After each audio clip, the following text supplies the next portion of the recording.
Now, from harmony in one team to discord in the other. Manchester United, one of the oldest clubs in the world of football, is one that has a massive fan following. And why not? This club alone has won 13 Premier League titles. It's a franchise that is steeped in success and history. And there is trouble brewing on this pitch. The 3-0 loss against Newcastle in Old Trafford last night is just the tip of the iceberg. Slumped to number 8th on the Premier League points table is a result of things not really going their way on the field. And as we've seen with so many professional sides across sporting disciplines, a slump in performances on the field is often an indication and a reflection of what is happening off it. The Carabao Cup loss to Newcastle, though, has truly opened a can of worms. A former Manchester City goalie, Shay Given, has come out saying there are massive talks of a rift between the manager, Erik Ten Hag, and the players. Now, you really did not have to read that statement to see what is going on. There are a few run-ins that Erik has already had with some of the members of the team.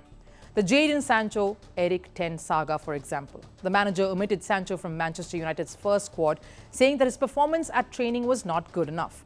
That resulted in Jadon taking to his social media and claiming he was made the scapegoat.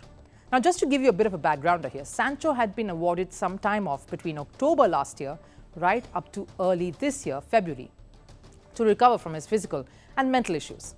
He marked his Premier League return with a goal against Leeds, but managed just 3 goals in the 25 matches thereafter.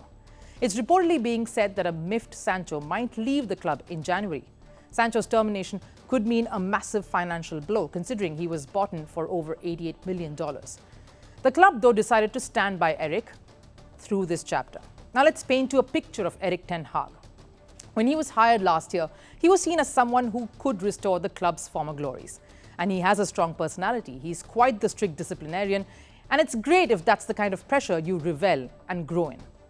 He has said the dressing room lacks professionalism, that there is no culture. He's never shied away from showing who's the boss, right from the time he took over the reins as Manchester United manager. That's the reputation that he built, always dealing with the players by a strict hand, like handing disciplinary action against Ronaldo. Cristiano Ronaldo's stint at Old Trafford, in fact, ended in a rather controversial manner. His contract was terminated reportedly after he chose to criticize Erik Ten Hag. Ronaldo, in an explosive interview to Piers Morgan, said he felt betrayed by that whole episode.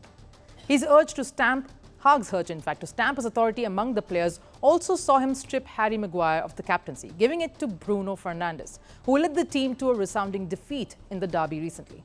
The man in the eye of the storm, who was even booed by the fans recently for substituting Rasmus Højlund with Anthony Martial in a match against Brighton just last month, still stands his ground and says he believes a turnaround is possible for the Red Devils. Consistency, and that is the problem where we are struggling with. In parts of the game,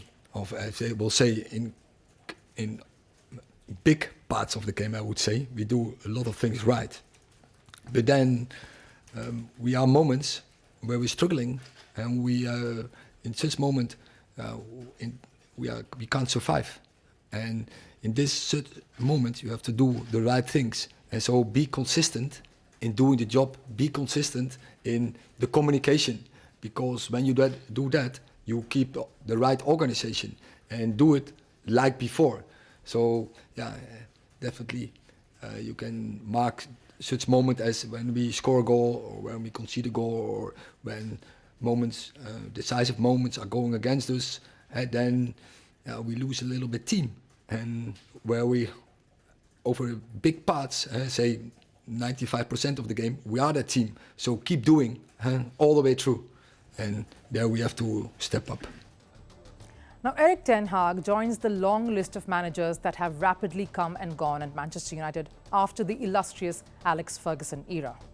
David Moyes lasted little less than a year. Then, of course, came the prolific Ryan Giggs, who only stayed a few months. Louis van Gaal managed to hold on for a couple of years. Jose Mourinho, another 2 years, both champion managers. Gunnar Solskjaer also stayed a couple of years. Michael Carrick and Ralf Rangnick did not stay on for too long. Now, Erik has enjoyed a lot of success in his career, but that somehow hasn't reflected in his stint at Old Trafford lately. And this imposing nature seems to be getting the better of the team and his dynamics with them. Manchester United has lost 5 of its 10 league games this season. That's the most number of defeats that the club has suffered in over 35 years. United don't seem to intimidate the underdogs anymore. We have seen this in the past with various sporting disciplines. Whether it is team sport or individual, Indian cricket team famously had the most acrimonious fallout with Greg Chappell. The unpleasant dressing room, the fights, him showing the finger to the fans who were booing him right in the middle of a series, all very well documented. He was a disciplinarian, a very good player during his days, but clearly couldn't handle the pressure or find a middle ground with the Indian team, particularly the seniors in the side.